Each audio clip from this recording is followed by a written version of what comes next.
Gray Knight's metallics and orange is gonna look really fucking weird because the Gray Knight metallic has blue in it, and blue and orange are like not best friends.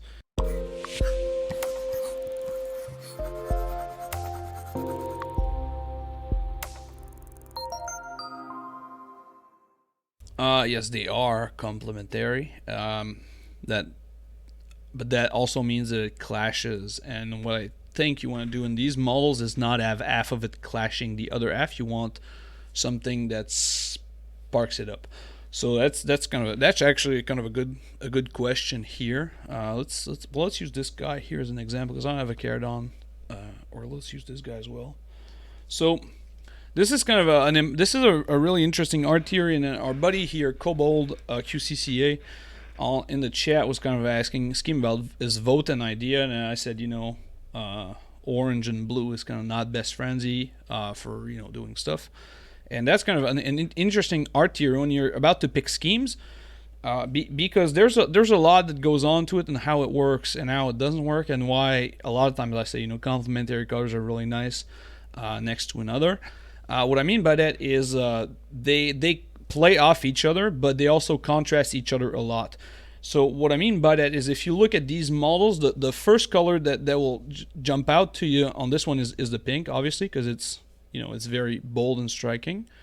And on this guy, it's kind of torn between the red and the blue, but usually it's more of the blue kind of gets your attention because it has no place on this miniature. And that's where complementary colors really shine as a way to attract the attention. Because there is like 90% of this model is in a warm color like red or the gold, and then the base is also really warm color of like yellowish bone color, and then there's this little pale blue flame or turquoise little flame on there, and that grabs your attention immediately because it has nothing to do with any of the other color. Same thing on the Gray Knights, which is every color is kind of like muted down or darker. Even the white is not like super shiny, the bone and everything. And then there's this like out of nowhere pink sword, which clashes with everything. But it's also a very tiny, even with all the smoke, it's also a very tiny part of the model. Whereas if you wanted to do a full, I'm looking for models here. Whereas if you want to do this, but then half of the colors on this guy were not black, they were green, it would look really weird because these two colors are very dominant. There's very little of the contrasting color. All the other colors work together. So if you're using complementary colors, so color that clashes, so example, red and green, orange and blue, I was about to say green and purple, but yellow and purple, you cannot really do half and half because it will look really, really weird. You have to use one of the two colors as your kind of accent color, the thing that will grab attention, because it's going to be very different. And so that's kind of how it plays out.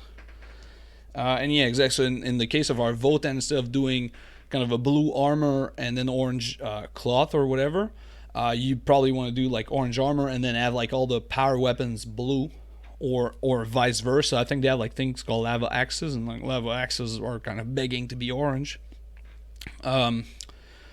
So that's kind of a little color theory thing behind your scheme. There's an article about this on the website. I'll link to it in the video description because I think that was a cool video idea.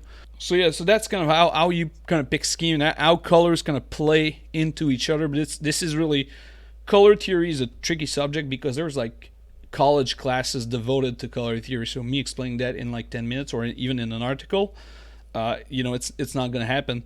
You're not going to get like the full thing. The good thing about color theory is that you need very little of it to get like very huge result.